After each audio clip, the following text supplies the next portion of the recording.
Setiap keluarga pasti punya rahasia dan misterinya masing-masing. Itu juga terjadi di keluargaku. Kejadian ini sudah lama terjadi, dan aku juga sudah izin pada keluargaku untuk menceritakan ini. Berawal dari kakek yang sudah sakit-sakitan. Umurnya sudah 80 tahun lebih. Beliau sudah dalam kondisi sulit makan, emosional. Bahkan keluarga ingin mengajaknya ke dokter saja, dia selalu menolak. Dia bilang percuma, gak ngaruh.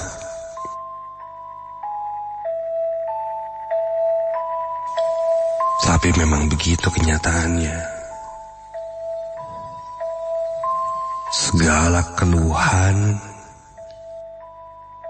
yang kakekku rasakan ketika diperiksa ke dokter, kondisi kakek sebenarnya baik-baik saja. Misalnya, dia merasa perutnya sakit, melilit. Ketika dicek, tidak ada indikasi penyakit apapun. Aneh. Kami pun merasa penyakitnya kakek ini non-medis.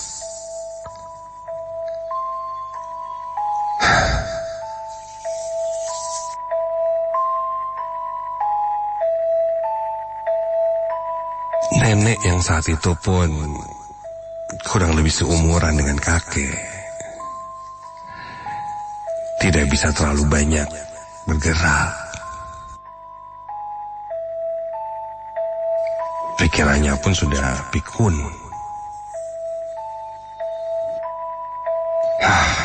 Melihat kondisi itu, aku sebagai cucu turut prihatin.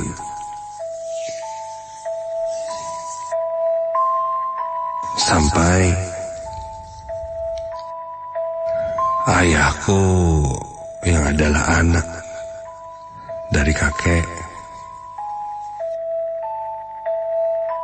terlihat mengobrol sangat serius dengan nenek dan juga anak-anaknya yang lain. Sampai akhirnya kami tahu bahwa kakek punya pegangan. Ada satu ruangan di rumah kakek yang memang aku pun tidak pernah masuk ke dalamnya. Dan ketika dibuka oleh ayah dan om juga tanteku, kami semua tersentak kaget. Ternyata di dalam ruangan itu penuh dengan benda-benda pusaka. Nenek baru bercerita bahwa sudah sejak lama kakek bermain hal-hal seperti ini. Bukan pesugihan, tapi mengkoleksi benda-benda pusaka yang di dalamnya ada isi atau kodamnya. Barang-barang itu sudah terlihat tak terurus sekarang. Ruangan juga bau apek, penuh sarang laba-laba, dan ya tidak terurus. Nenek bilang kakek sudah meninggalkan hal-hal itu cukup lama. sejak cucu pertamanya lahir, yaitu aku. Sejak saat itu, ruangan itu tidak pernah disentuh.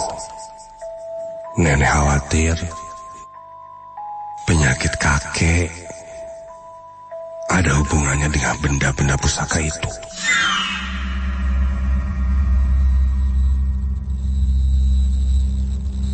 Ayah dan yang lainnya tidak berani menyentuhnya karena takut terjadi hal-hal yang tidak diinginkan. Sehingga saat itu kami coba menghubungi salah satu saudara yang cukup mengerti dengan hal-hal seperti ini. Sebut saja dia Om Fitrah. Setelah dihubungi, belum juga diceritakan, Om Fitrah sudah bilang benda pusakanya punya kakek ya.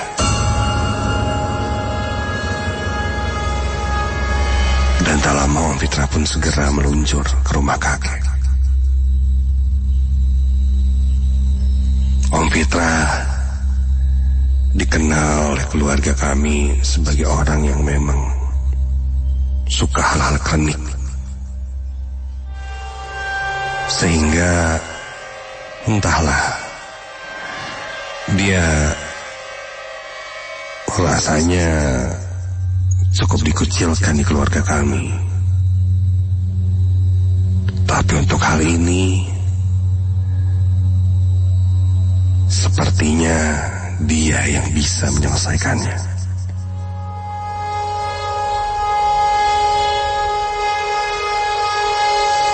Sekitar jam 10 malam, Om Fitrah sampai. Om Fitrah langsung mengecek ke kamar kakek. Saat itu kakek sedang tertidur. Badannya panas. Namun ketika ditensi memakai termometer,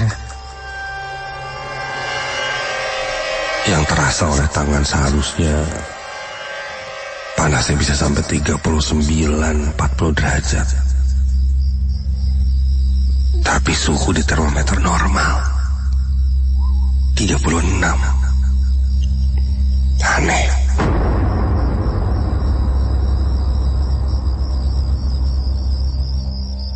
Om Fitrah pun izin untuk melihat ruangan yang penuh dengan benda pusaka itu. Begitu pintunya dibuka,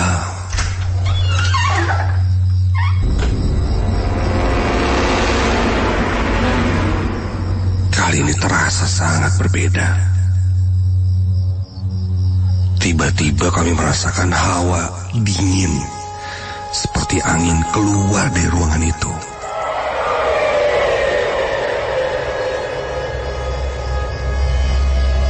Dalam ruangan tertutup yang tak ada ventilasinya, sangat tak mungkin ada angin sebesar itu keluar dari ruangan itu. Membuat kami tersontak kaget. Om Fitrah mulai melangkah masuk ke dalam. Dia berkata, dari beberapa benda pusaka yang ada di ruangan itu, ada batu, keris kujang, dan lain-lain. Sebenarnya hanya ada satu benda yang masih ada isinya. Dan sosok yang ada di benda itu sudah menyatu dengan badan kakek. Sudah mendarah daging.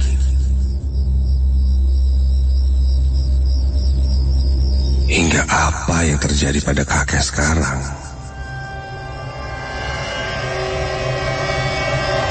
secara bahasa sederhananya adalah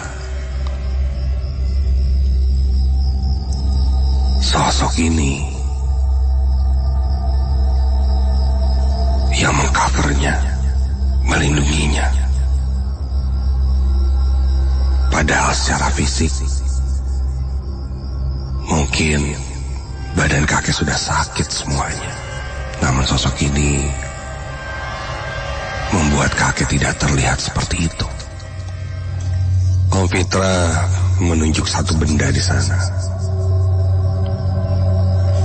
Benda yang disinyalir diisi oleh Hodam itu. Bendanya kecil. Sebuah cincin dengan mata batu berwarna gelap. Dia pun meminta waktu untuk berdiam sejenak di dalam ruangan itu sendirian.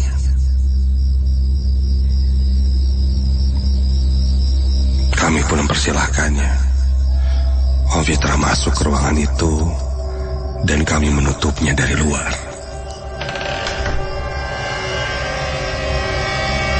Kami menunggunya dengan cemas. Beberapa saudaraku yang lain menjaga kakek.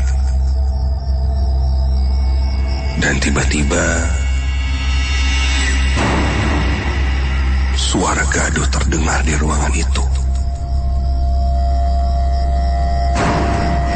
Ada suara geraman, teriakan,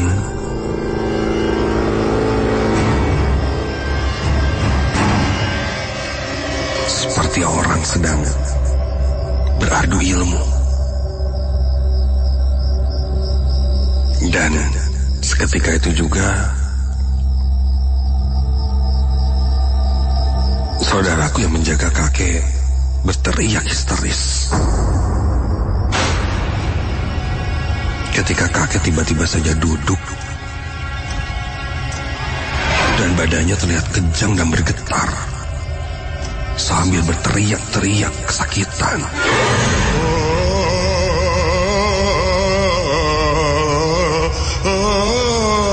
Dan tiba-tiba kakek teriak dengan kencang dan berdiri dengan tegap. Di saat bersamaan, Om Fitrah keluar dari ruangan itu dan langsung berlari ke kamar kakek.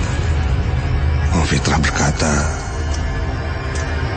sosok itu masuk ke tubuh kakek.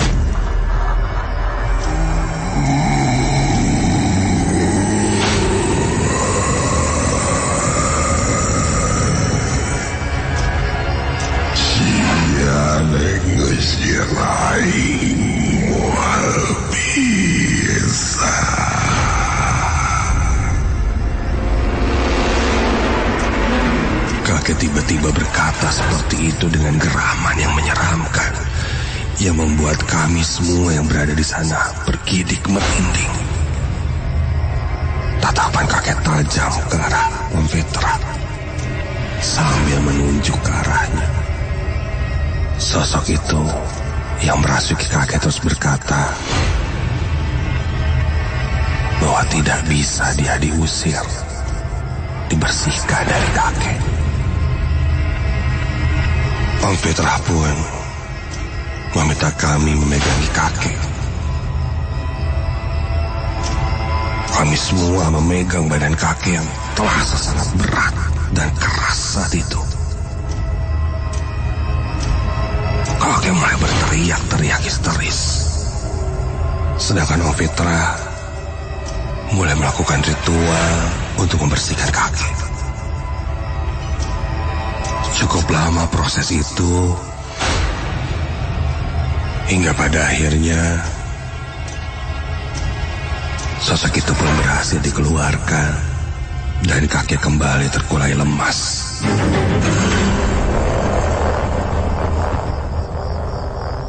Ketika itu Om Fitra bilang, langsung bawa kakek ke UGD.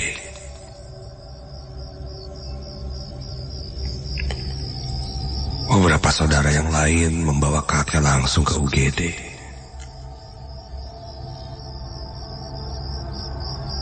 Dan ketika itu aku diminta untuk tidak ikut. dan diam untuk menjaga nenek di rumah bersama Om Fitra.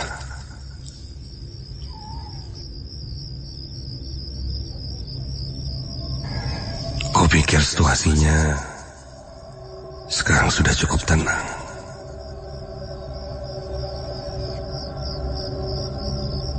Tak selang beberapa lama setelah keluargaku pergi ke rumah sakit, tiba-tiba terasa gempa di rumah itu. Seluruh rumahnya bergetar. Om, gempa Om. Om, bawa nenek keluar Om. Om Fitra bilang ini bukan gempa, tapi ini serangan dari sosok itu yang masih tidak terima.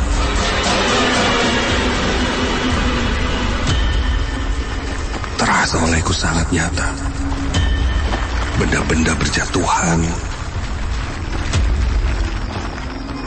Guncangannya sangat keras.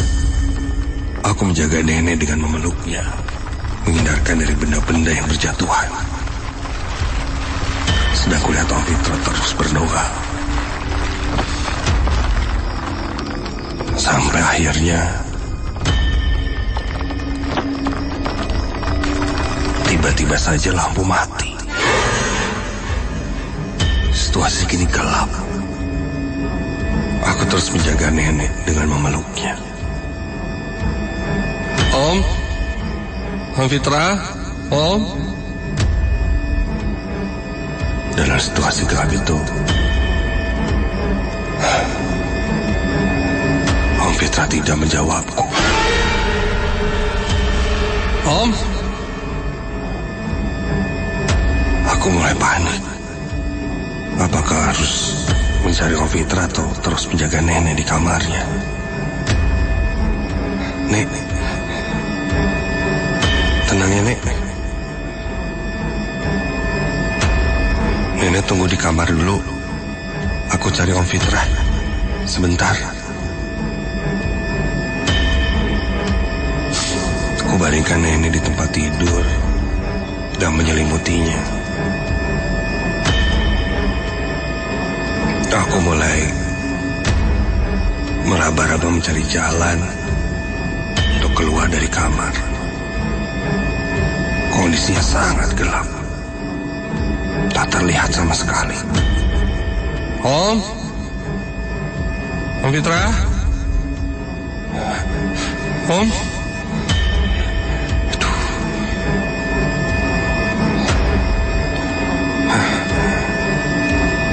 Aku mulai menyalakan flashlight dari handphoneku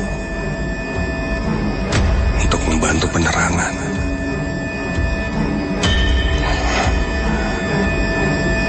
Kondisi rumah saat itu terlihat berantakan. Namun tak kulihat Om Fitra di mana-mana.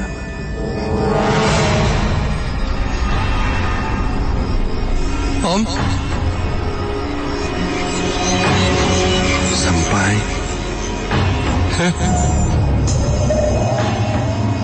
itu apa? Di satu sudut ruangan, aku melihat sesuatu.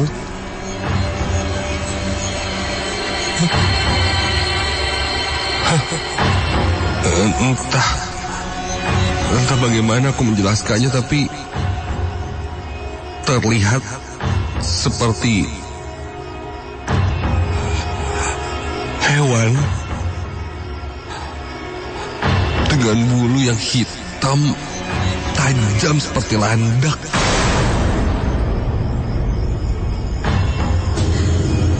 Berada di pojok ruangan.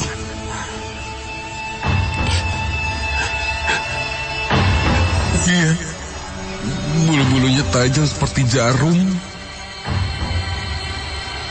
Dan sosok itu sangat tinggi dan besar.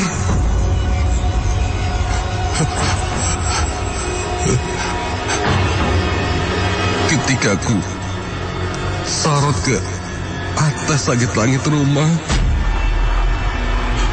astaga, barulah kulihat wajahnya yang menyeramkan.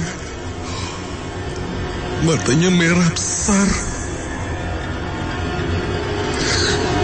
dengan gigi taring yang panjang. Mulutnya menganga lebar. Bisa kugambarkan,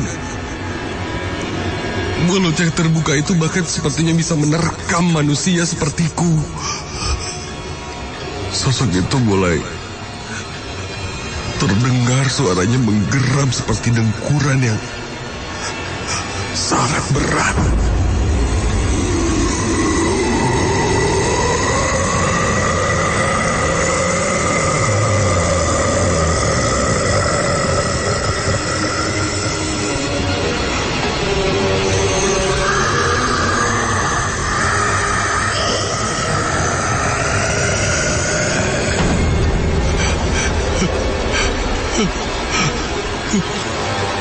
Itu sosok yang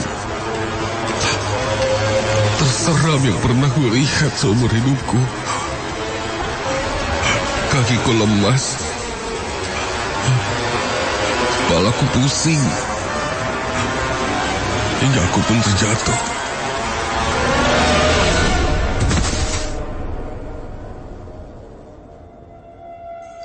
Aku tersadarkan diri. Di dalam tersadarkan diriku itu, aku melihat kakek. Kakek yang terlihat sehat, bersih. Dia tersenyum padaku.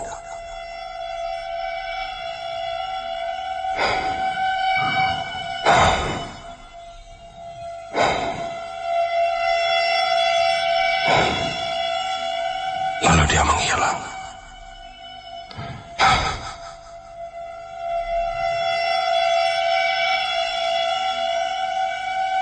Keesokan harinya ketika sadar dan terbangun dari pingsanku, kau lihat suasana yang berbeda dari sebelumnya. Suasana duka. Kakekku meninggal. Saat dibawa ke UGD dan diperiksa, penyakit kakekku ini cukup banyak. Bisa dibilang komplikasi. Padahal sebelum-sebelumnya ketika dicek tak pernah terlihat. Om Fitra bilang pada keluarga, meski begitu, kakek sekarang sudah bersih. Dan tidak ada yang menghalanginya lagi untuk pulang. Aku cukup mengerti apa yang Om Fitra maksud. Dan sepertinya sosok besar yang kulihat itu adalah sosok yang menempel pada kakek selama itu. Benda-benda pusaka pun dikumpulkan dan dibawa Om Fitra entah kemana, agar tidak ada di tempat itu lagi. Apa yang kulihat dalam mimpiku saat ku tak sadarkan diri, mungkin itu adalah kakek yang pamit padaku, sudah dalam kondisi yang sangat bersih. Aku jadi ingat, ada yang pernah bilang, jika ada seseorang yang berilmu seperti itu, suka susah meninggalnya. Mungkin itu yang dialami oleh kakekku.